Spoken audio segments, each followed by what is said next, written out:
I ain't gonna hold y'all. I've been needing to let this out for a little bit now, and I can't really let it out the way that I truly want to. So I'm gonna just go ahead and let it out to y'all. Fair warning, if your phones are loud and you're still here, turn it down. Okay. Bitch, you could have left me alone! What the hell? You could have left me alone! You could have left me a long time ago! You could have left me alone a long time ago! What the fuck? We went through all that just for you to do what you're doing right now? What was the point? What was the reason? What's not clicking, Steven? Oh, and I know you're watching. You're diabolical. You're diabolical.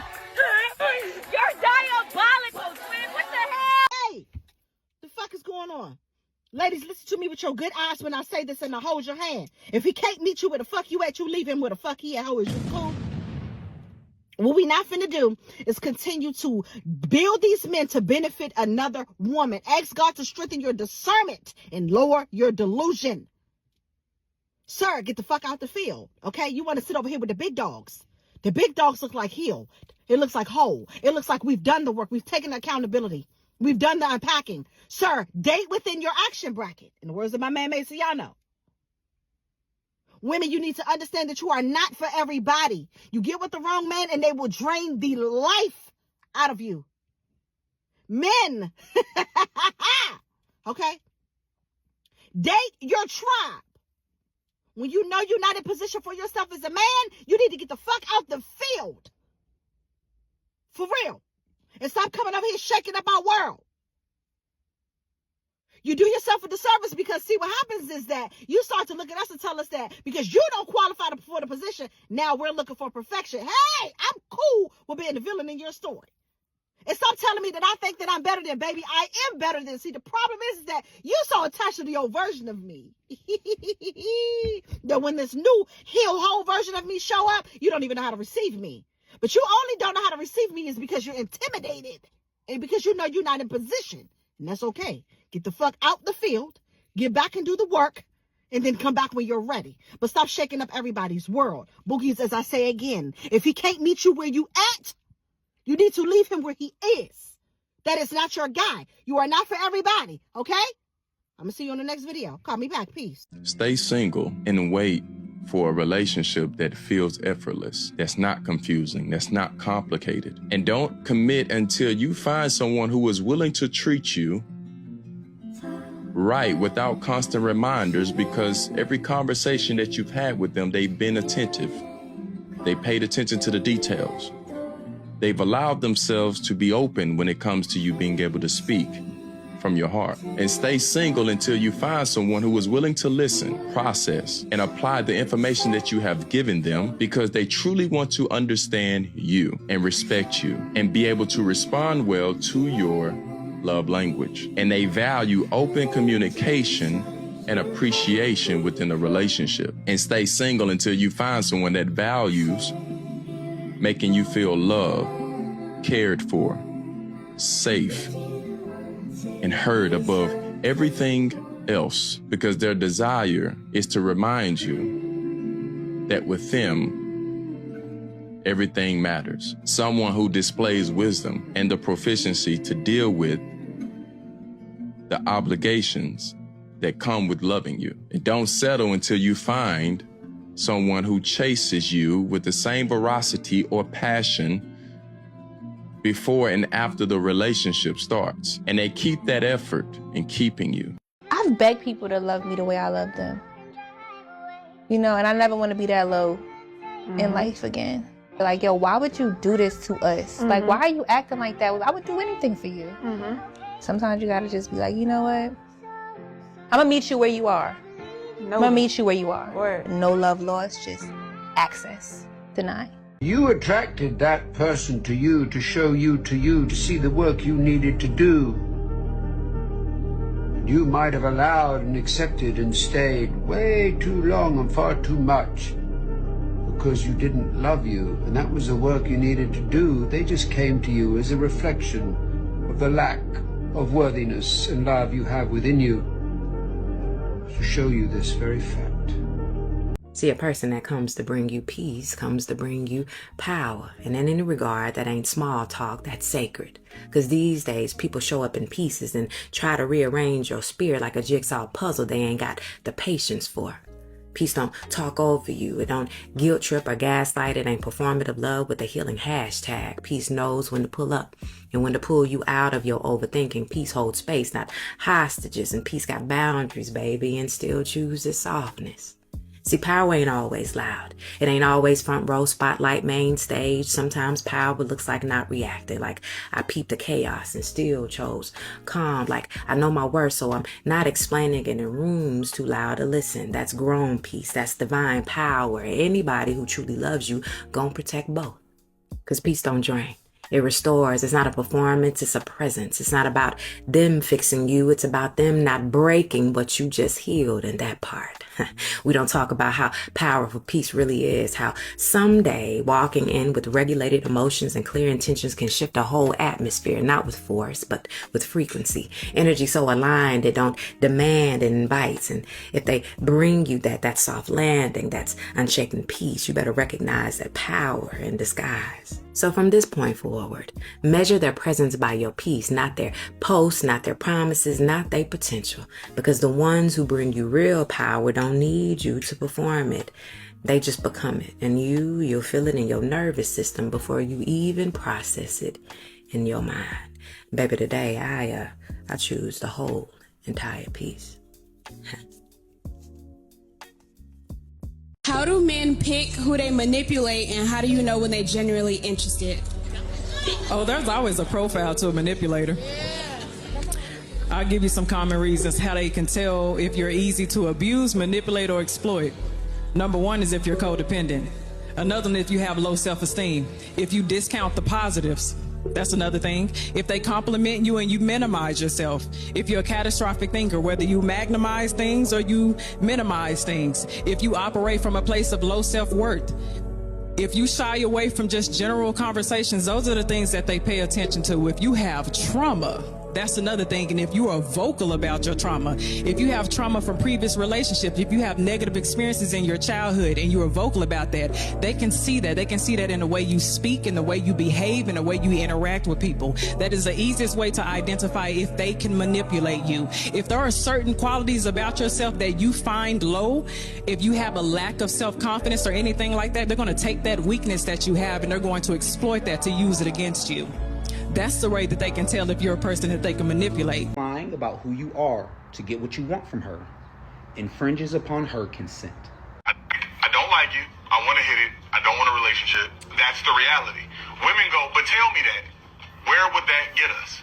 No. My intention in this following video is not to demean, destroy, devalue, or attack anybody on this podcast. So I will not have that in my own comment section. However, I have to call out the toxicity when I see it. What we just heard dude say, using dishonesty to get what you want out of a woman, is representative of a mindset that a lot of young men have that I personally want to see eradicated from the face of the planet. That being said, telling a woman or anybody anything that you think they want to hear that's not the truth just so you can get something out of them is textbook manipulation. There's no ifs, ands, or buts. There's no cutting corners. It is what it is. I'll play the clip here, but one of the podcast hosts responds and she says what she would want from her experience. Who doesn't want that arrangement is allowed and has the freedom to say no thank you. So you can go find the girl who does want the arrangement. 100%. So but I don't want the girl to want the arrangement. I want you. So that's what I'm saying. You don't really want me. Yes, you I do. want an encounter with me. I do. You want, and you don't. No, I want an encounter with you. Yes. I don't want you.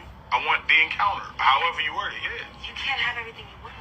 I can get the encounter if I lie. But what we just saw was a further justification and normalization of fraudulent behavior, and then saying that this is just how dudes are. That's not how dudes are, and this mindset is what needs to change. This final part of the podcast is what troubled me the most because it was very unaware. Okay, so what you're describing is not a woman not wanting the truth. It's you not wanting the truth. It is her.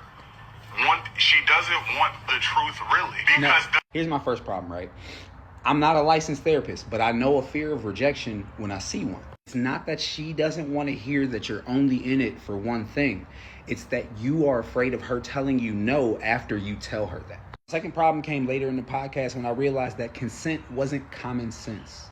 Doesn't want the reality. So if it's a guy you like and he feels that way, that's what you want him to tell you? Yes, I can walk away and not deal with him. Okay. Again, all due respect to the creators of the podcast, but to anybody watching. Lying about who you are in order to get what you want out of somebody else because of you fearing that if you tell them the truth, they will reject you is not strength. Where your strength really lies is in the bravery and the courage that it takes to stand in who you truly are authentically, without fear. We have to stop as a collective normalizing toxicity and saying that this is just how dudes operate. Back to your originally scheduled programming. I'm telling you, bro, she's different. Like, and this is what I mean by different. Forget what she known for, forget what she do, all that. It's the fact that she know how to stay in your life for the rest of your life without being in your life. Like, that's some different type of power. Being the first genuine person they ever dated is a rough job, man. Like, it's a rough job when you the first solid person that they never got the chance to date. I'm talking about somebody that got a history of people taking advantage of them, neglecting them, you know, taking them for granted. Then they finally run into you, somebody that care, somebody that support them, somebody that pour into them, somebody that genuinely want to see them win. You know what I mean? Without there being a kickback on the opposite end. Like, it's just genuine intentions and, you know, like all the way invested from the heart. Like, they not used to that. Like, that's a rough job to be in. Because they gonna second guess your intentions the whole way. Simply because it's unfamiliar. Like, they so used to turmoil, so used to chaos that when you in there bringing that peace and, you know, that calm and that steadiness, they don't know how to handle it. And oftentimes they gonna fumble the hell out of you in the process of that. Yeah, I don't believe right person, wrong time. I believe right person, you weren't ready. People that say right person, wrong time are people who haven't brought themselves to admit that they know they once had gold in front of them and had no clue what to do with it or how to reciprocate.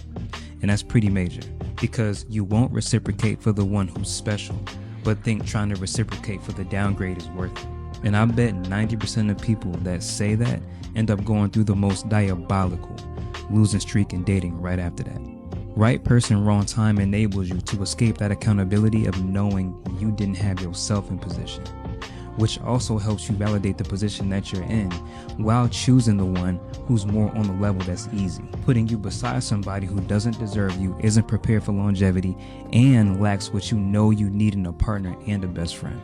That's why accountability is key, because everybody thinks it's just owning up and they won.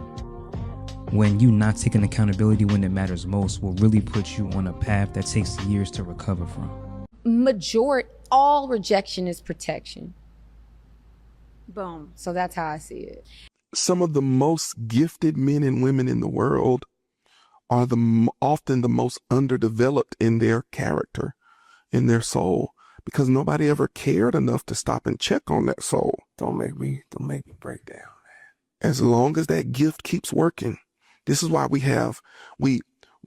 pimp out prophets as long as they're accurate and as long as they're raising money for us. But as soon as we find out that there's a kink in the soul, we throw the prophet away. Instead of discipling them, we throw the person away. We throw the person away, because people love the gift of prophecy, but they hate the ministry of the prophet. Oh my gosh. You gotta put your past behind you. Look, kid, bad things happen, and you can't do anything about it, right? Right. Wrong! When the world turns its back on you, you turn your back on the world. Yes, the past can hurt. But the way I see it, you can either run from it, or learn from it. Ohana means family. Family means nobody gets left behind. Forgotten. Quit, don't quit. Noodles, don't noodles. You are too concerned with what was and what will be. There's a saying. Yesterday is history. Tomorrow is a mystery. But today is a gift. That is why it is called the present. Those of you that are uniquely gifted, you got to be conditioned to not being unwise, but you're going to have to be conditioned to being used.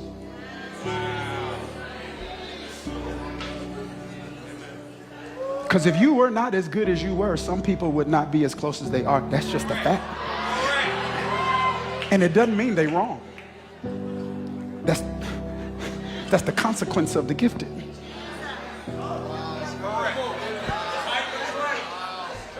So when you have discerned those that are in your circle because of who you actually are and not because of what you contribute, you got to make sure that those people who mean the most to you don't get the least from you.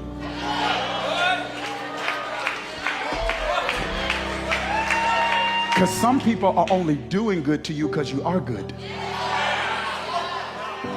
And if you're only doing good because you aren't good, you may love me, but you're still using me. Because when the gift leaves, so will you. Sometimes when you walk into a room, something don't feel right. Right. Or when you meet a person, something don't feel all the way right. Those are gifts. Sometimes we ignore it and we get burned. You know, sometimes we keep on going into the room and it ain't our room. Yeah. And we are too distracted. That's when we miss the opportunity to recognize our gift. I had to unfortunately go through a very dark season in my life for my gift to get stronger. Very much so, quiet, not going out, not socializing, just home with my family, but not distracted. I was so in my body because I was feeling everything, but I was not well. And I think I was not well because I was suffocating my truth. And so once I started taking those layers off, the gift started to be stronger and stronger. But I've always known I was gifted. But I think as children, we always know. It's as we get older, we're influenced by our parents or whomever is guiding us. And then the world, right? We start to believe what they tell us versus what we feel. Sometimes we got to get back to, what do I feel? What do I hear? What do I see? Not what the world tells me I hear or see or how I should feel. Just what is in my body? What is in my soul? How does my spirit speak to me? These are the ways that we recognize our gifts. And then they just show up. Sometimes people poke at you because they're not happy with themselves. So it's like you have to pray for them. Like I also say one of my better things to me is having love for my enemies. I feel like when you lead with love, life is so much lighter. Yeah. I have bigger and better things to do in my mind. So it's if I spend time worrying about what someone's saying or being bothered by someone so much, because it can take a lot of energy out of you when you're dealing with people's drama, and you occupy yourself. It can occupy you in a way that's time consuming, and that time you're spending on dealing with them and worrying about them, you can be pouring into you. So I'm not gonna let someone steal my joy and my time. I need to be pouring into me. You know what I mean? So I think life is all about perspective, understanding that what people say about you really doesn't matter. Why did I expect the mother who hurt me to be the mother who healed me? In adulthood, many times we can re-injure ourselves because we keep going to our parents expecting them to be what they never became. Now, this would be a different conversation if you said they went to therapy, they've been doing the work, they've been working on, that's a whole different conversation. But if these are parents who have not put in the work to heal themselves, I can't keep expecting you to be something you never were. So if you want to have a relationship with her, you can, first of all, you can. But it's not going to be the relationship that you've created in your mind is the one you thought you wanted or needed. So a part of your healing is you have to reparent and become the parent that the little girl needed. And you now advocate for what she needs and what's okay. So your lack of safety with that parent is heavily dependent upon, one, releasing the expectation of more, putting boundaries in place so that they only are getting access to what they can handle. I wouldn't give my car keys to a toddler. So if I know I have a parent who is emotionally immature, it's not safe for me to give them more of me than what they can handle. That's where the insafety comes from.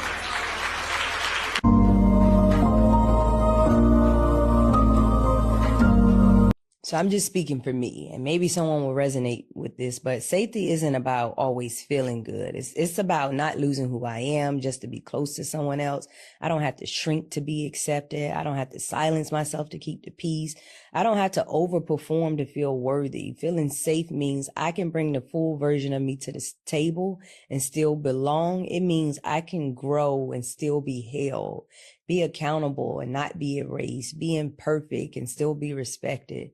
Because real safety isn't built on constant comfort. It's built on connection that can hold realness and not just perfection. That means it can hold disagreement without turning into disconnection. It can hold honesty without becoming punishment. It can hold the truth of who you are without demanding that you edit it. That's what safety really is for me. It's not walking on eggshells, but walking in truth and knowing that the relationship can hold all of that. Block everybody. Block everybody who doesn't fuck with you. Block everybody that talks shit about you. Block everybody who's in secret competition with you. Don't let them see you. Oh, I want them to see me thrive. Why? Why do you want evil eyes on your life? Why do you want people conspiring against you? Get that energy away from you. Stay far as away from those people as humanly possible. Block them in real life. Block them on the internet. Delete their number. All of the things. You do not need to be around people that do not wish you well. I don't know what the obsession is to surround yourself with haters. Let them do them. Don't worry about what they're doing.